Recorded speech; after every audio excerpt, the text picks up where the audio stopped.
her shoutcasting some of the biggest matches in esports history. You've seen her rocking the screen, hosting DirecTV's coverage of BlizzCon. Please give a warm welcome to Blizzard Entertainment's Senior Manager of Esports and your moderator for the afternoon, Ms. Kim Fawn.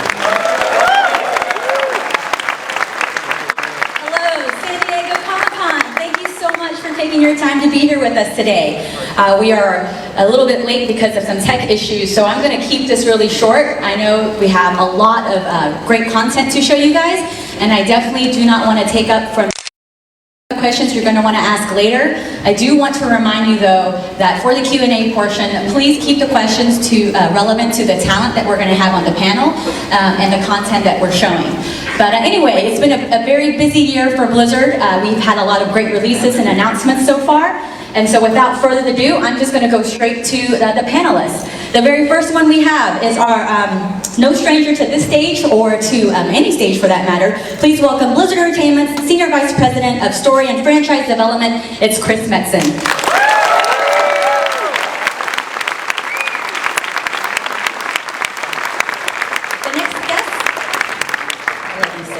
The next guest comes straight from our cinematics and story team. Please welcome Director of Story Development, James Waugh.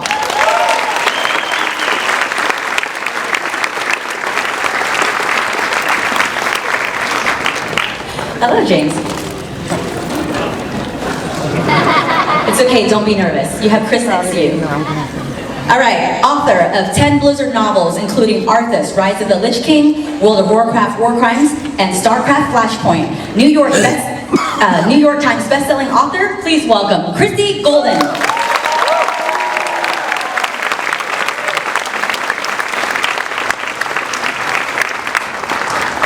All right, our next guest is a new face to our stage with a career spanning the original Wildcats to X-Men to Batman himself. Please welcome legendary comic artist, Matt Broom.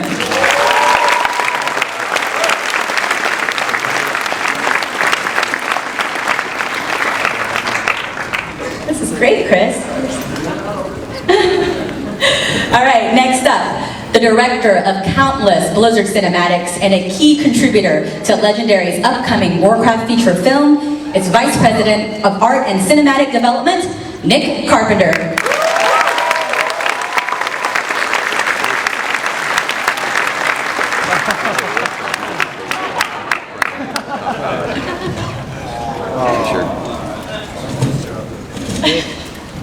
Okay, last but not least, if you love Blizzard figures and plushes and statues, chances are our next guest had a hand in making them.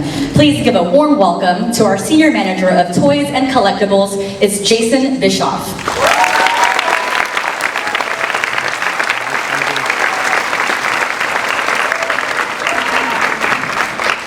All right, so these are your panelists for today. As I mentioned, we have a lot of stuff we want to go through. I have a little timer here to keep everything, and you get to your Q&A section.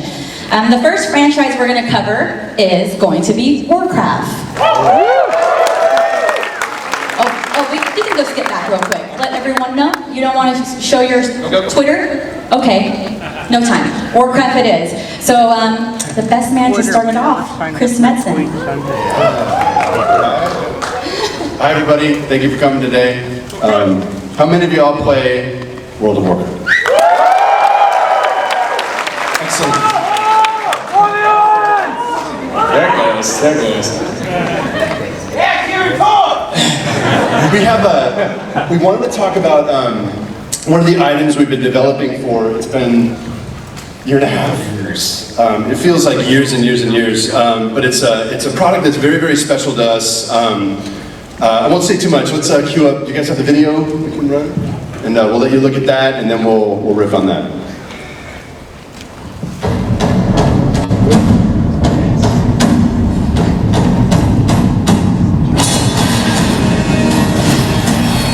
You know, people often ask, why is lore important? The lore, the storytelling of Warcraft is something that we've really tried to work on and hone over the years as an integral part of the fantasy you're playing through. When it catches you, it's something you want to keep coming back to over and over. Warcraft Chronicle is the first in a series of books that attempts to codify and tighten up and clarify the history of Warcraft. The first volume of the Chronicle essentially goes from the creation of the Warcraft universe all the way up until the story of the Last Guardian, which is essentially the story of Warcraft 1. We wanted to create a very distinct look for this book. We asked one of our artists, Peter Lee, if he would step up and do this thing. A lot of the imagery, especially in the early parts of the history or the prehistory of Warcraft, are images of places and things that we've never shown people before. And Pete was just the perfect guy to kind of envision these vistas and these landscapes. What's really fun about doing the Chronicle project is trying to take that holistic audit of like our first ideas all the way to the now. You can read through this thing and go, oh, I get how this begat this, and then this came from here, and this turn in history happened because of these three things. I never saw that before. In having that top-down, long view of the history of Azeroth, you definitely get that sense that there's a lot of unfinished business, and there's a lot of conflicts and evil that stirred in the ancient world that may yet come to pass in Warcraft's future.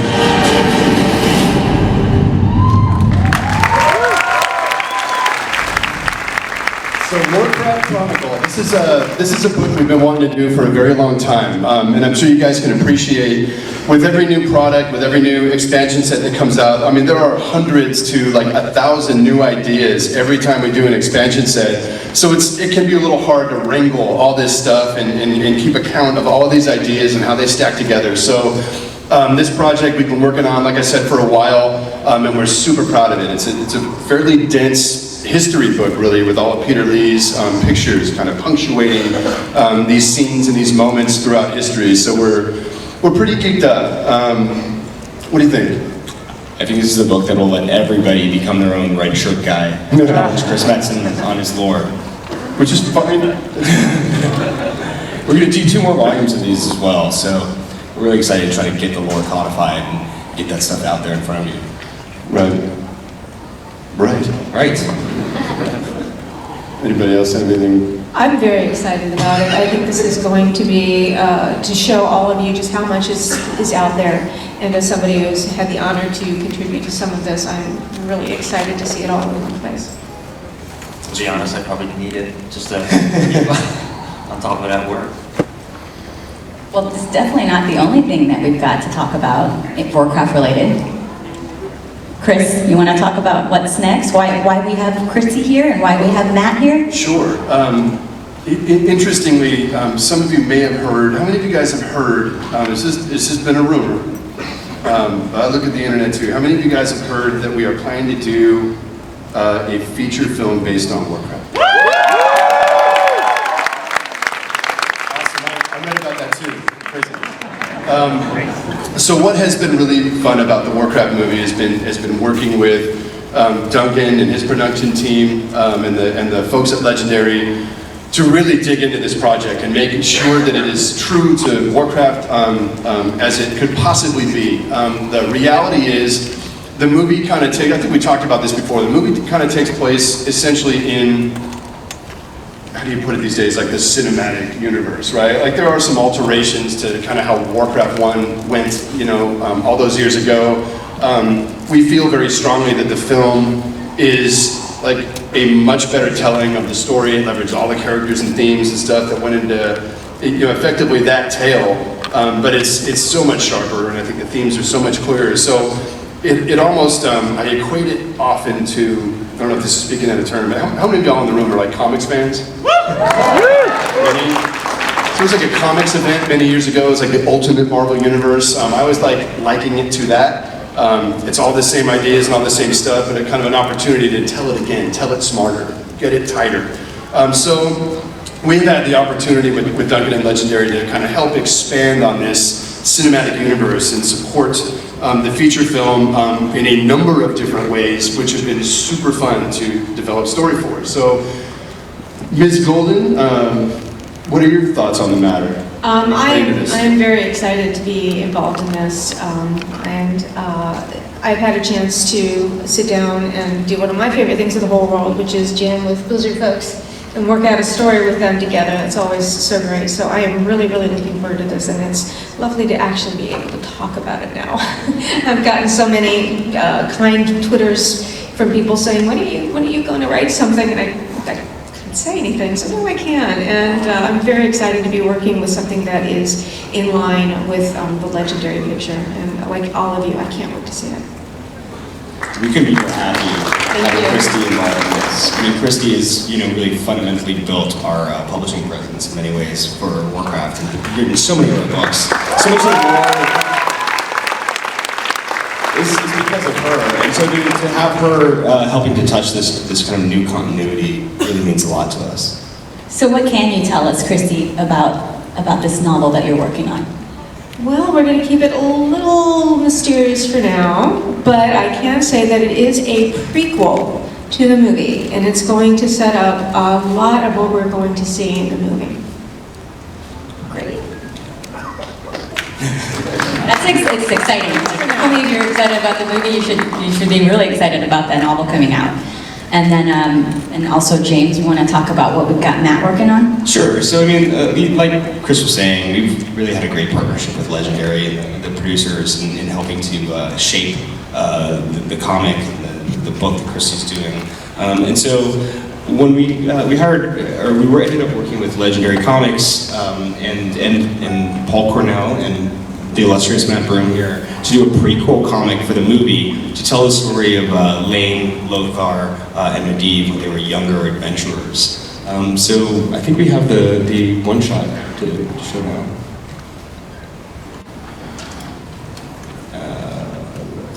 There we go. That's Matt's outstanding work.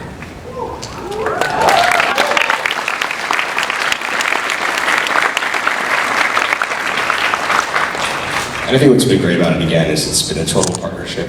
They've really shaped the continuity together with them, so it's a lot of fun. Matt? No, it's pretty amazing. It's kind of funny how it's just pretty amazing to work with these guys. These guys are the best at what they do. When you work with them directly, you see how much they care about the characters and how much time they. So by the time you get the script and start working on this stuff, you feel like you have so much of a relationship with the people and the characters that you're illustrating. It makes it a pretty incredible opportunity to work with so many professionals. These guys are pretty humble, but they're pretty amazing at what they do. We were pretty impressed with his geek cred. He came, we brought him over to Blizzard, and he started rattling off his 3 level 100. Oh yeah, Starcraft, everything. Grilling us on lore. Pretty impressive. I just didn't like it. You guys want a PvP? No. Yeah, exactly.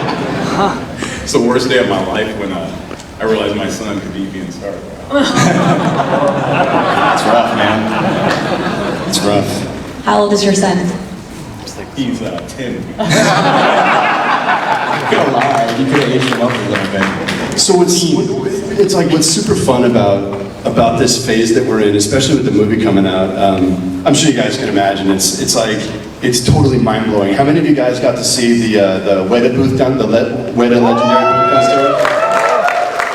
So you see the new maquettes that are out featuring King Lane and I think it's Orgrim.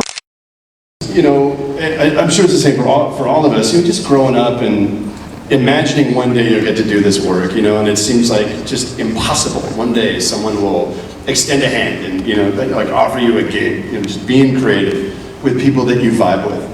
And all these years later, right, to walk through Comic-Con, which we used to just go to buy, I don't know if y'all remember, just buying back issues and going to San Diego for a weekend, and to see just this event happening, right? I mean, I know we're about a year out on this film, but it's just overwhelming, right? To be so close to an expression of this idea that we've been chasing so long, that will go out and reach so many people in the world, and to be able to kind of look at this idea again, the idea of Warcraft, the idea of this fiction, and kind of get the engine lit all over again, like re-looking at why these things are cool and how these characters interact, and through the lens of people we are now and how we look at the world now. It's crazy. It's like this circle has just kind of come around again.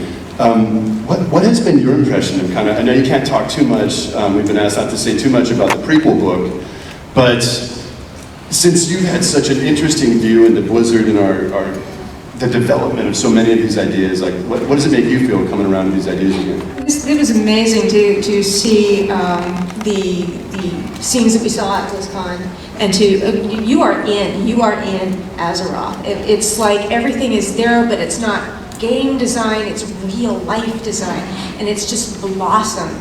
And I think I told you my funny little story. I knew that the character of Draka was going to be in the movie, but I didn't know she was going to be in the scenes that we were going to see. And I created her for Rise of the Horde. And when I saw her, I'm afraid I squeaked a little bit.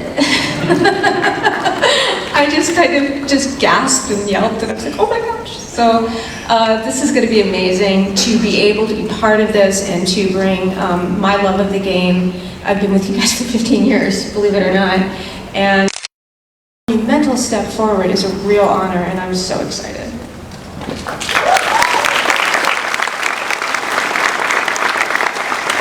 Well, we're just so excited to have you guys a part of this journey. And I know we could definitely talk more.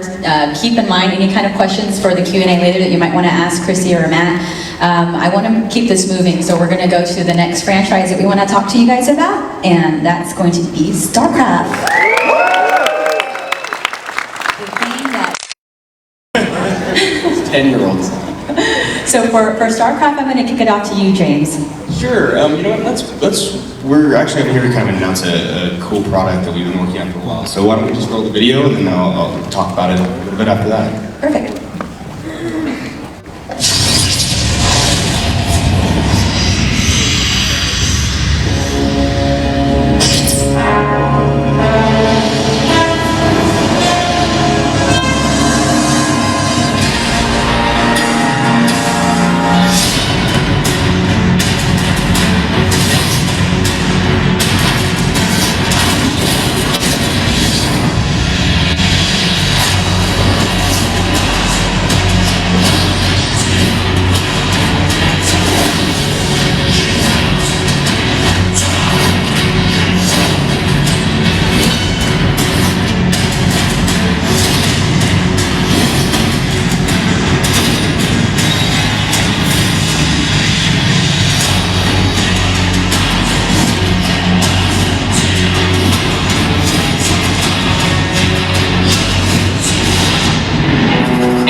We're all really proud about this project. It's in partnership with Inside Editions, and it's really a passion project. We've been talking about wanting to do a tech manual for several and geeky stuff like the Star Trek tech manuals and things like that. And so, with Legacy of the Void kind of wrapping up 17 years of Starcraft storytelling, we kind of thought this was the time to take a look back at all that, look at all those units, and really develop a book. So the way this book plays out is it's a in-world artifact. So it's a field manual given by the Dominion to Marines. And so some of the pencil sketches you saw next to the text are from a Marine who certainly thinks the Dominion is full of it and disagrees with The Dominion is full of it. They are. So it's really cool. There's a few other things that were really interesting about this book. So I don't know if you guys know who Robert Rose is. He's a Starcraft super fan who does a lot of the scale models of different units, heights in comparison. We've loved his work for a long time now, and so this gave us an opportunity to reach out to him because we realized we didn't have our own internal scale system with these units, how they relate to each other. So we ended up partnering with him, and a lot of his artwork features prominently in this book. So it's really cool to kind of get a fan who lives and breathes this universe to work with us. The side by back's written by Rick Barba, who's written tons of Star Trek stuff, and it has 100 pieces of unique art. It should be coming out soonish. But I'm looking forward to everybody who will get their hands on it. Bischoff. All right, well, we're going to be looking out for that. So the next thing we're going to talk about, there's like 3 of us here that are wearing the same, franchise shirt here. We're obviously very excited. I've got my Tracer shirt on here, and over there Nick's got Reaper. We're ready to talk about Overwatch and to tee up the next video that we want to show you. Well, okay. I'll cut it. This is a video that we actually have already released earlier this week, but I know everyone was here at Comic-Con, probably running around looking at everything that's going on. But it is one of our origins story is giving you a bit of a background on one of the heroes that we just announced, and that is the Soldier 76.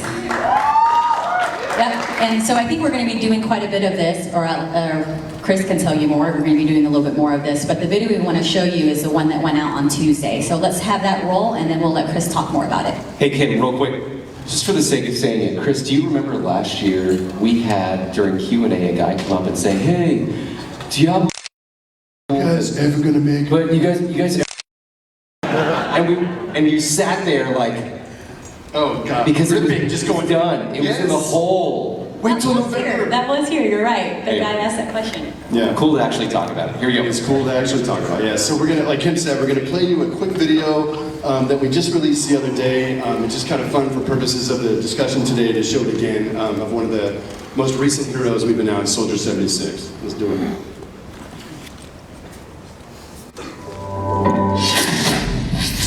My name is Jack Morrison. People used to call me a hero. I led Overwatch for 20 years. We ended the Omnic Crisis and paved the way to a better future. Those were the good old days. They didn't last. Bad guys popped up all over the world. Lots of folks said we failed to keep the world safe. Protests broke out. They said that we were the problem, and people called for my head. They almost got their wish. It was a conspiracy. Overwatch got hit from inside and out. And me with it. They thought I died. But the war goes on. Now, I move in secret, striking from the shadows, hunting all those that brought Overwatch down. Call me a vigilante if you want. Truth is, I'm just a soldier.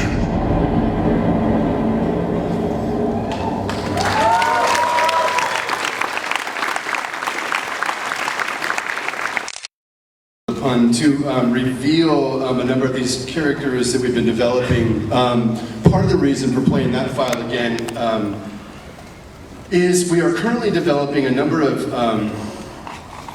different products that tell the story of this universe. We explained at BlizzCon last year that Overwatch really, in terms of the game product, it doesn't have a narrative in the game, right? It's a team-based, first-person shooter. So there's not a lot of exposition in the flow of the gameplay. So we made a commitment when we started developing, we would try and tell our stories in different ways and try to engage people, intensely outside of the game product itself, so that all of these things would kind of revolve around the game itself. What's been fun is we have a number of things that we're planning. We're going to talk a little more about as the months go on here that are pretty exciting. But one of the things we want to essentially, some of the story you saw in that video, we're kind of building out this is the first time we've ever done this on our own, kind of developing an original graphic novel with one of our brothers at Blizzard, Mr. Mickey Nielsen, writing the script, and a brother named Ludo. I always say Lullaby because his name is awesome. He's a French artist who many of you, if you read the original Warcraft series we had done a number of years ago, Ludo was the original artist on the Warcraft series. So he's one of those guys that just really can kind of hit that Overwatch look, and he just tells a story amazingly with his pencil. So we're really excited to talk about We're excited to tell you about the Overwatch graphic novel, which essentially gets into the origin of Overwatch, how it really came to be. It kind of looks at the world. Oh man, I'm trying to think now. The timeline is a little tricky. I want to say it's 20, is it 30? Be careful what you're going to say, because someone's going to remember this. Yeah, be careful. I'm not going to throw out any specifics, but it's essentially a number of years from now in our continuity. There's a global threat. It is robots, the things we built to make the world better and to really fashion the future, turn against us. Watch out for Skynet. I didn't say that. Where are you? But essentially, this team is brought together on this kind of international group of heroes and soldiers and oddities from different countries around the world, and they pull it together and they deal with this crisis, and they kind of open up a whole new age of peace and prosperity and thought and science for humanity. So the graphic novel is really looking at the tale of how this first team came together. And the Jack Morrison character there, who in the present people think is this mysterious Soldier 76, actually was one of the primary founders of Overwatch. And there's a number of other characters and heroes that you may have seen that we've revealed on the game front are also kind of involved in this first essential journey. So it was a super fun story to create. A lot of the themes and values that kind of define the world of Overwatch and kind of how we look at it as a franchise, where we want it to go, are really kind of embedded in this initial story. So I think we have, just for kicks, we had a couple of a pencil sketch teaser from Lulu.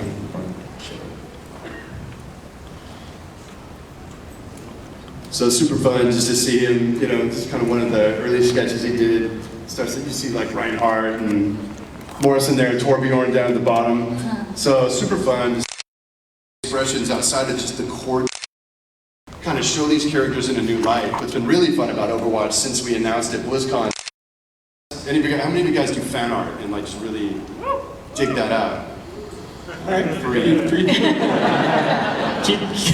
three rock. Keep holding the really be encouraged. You rock. Keep drawing. Totally. So it's super fun. But I assure the rest of you, there's all sorts of people on the internet drawing these characters. Hey, I like to look at the fan art just because, there's only 3 that draw it. There's a lot of people who like to look at it. Yes. Do we know, do we know how many heroes you're actually covering? In the graphic novel? Yeah. Based on heroes, we've got 3, 4. This is one of those trap things where Exactly. We could. 3 or 4-ish. What would the low number? Just say that. Right. I mean, what was really exciting Four-ish. about developing this book is that, we start Overwatch in this age where Overwatch is shattered, it's gone. And so this book made us really start asking questions. In the first place. In the first place, right. And, and so that led to longer discussions of talking about how they fell apart. So there's a lot of Overwatch storytelling to do over the next several years, and it's my favorite world to play in right now. Should be a lot coming out. When we think about how many years of storytelling we did with Warcraft, I can't imagine all the great stories that are to come with Overwatch. It's going to be pretty amazing. Well, and that's the thing, real quick, I'm going to jump in, because there may be a ton of people in the room that are not familiar with Overwatch. And just for the sake of saying it, this really does feel like, I'm an outsider, these guys are truly the brain trust that's making this thing a reality. But like James, this is absolutely my favorite universe. And I think that comes from simply the fact that I'm a comics fan. I think that's one of the things that, again, if you've not seen this universe, it's very easily stated as G.I. Joe meets Justice League set in Back to the Future 2. What else could you possibly want ever? At least to me. Totally. So we're really excited about that. So get your Overwatch questions ready. We're going to keep moving along now, and the next portion we want to show you guys is the cool gear that we have here at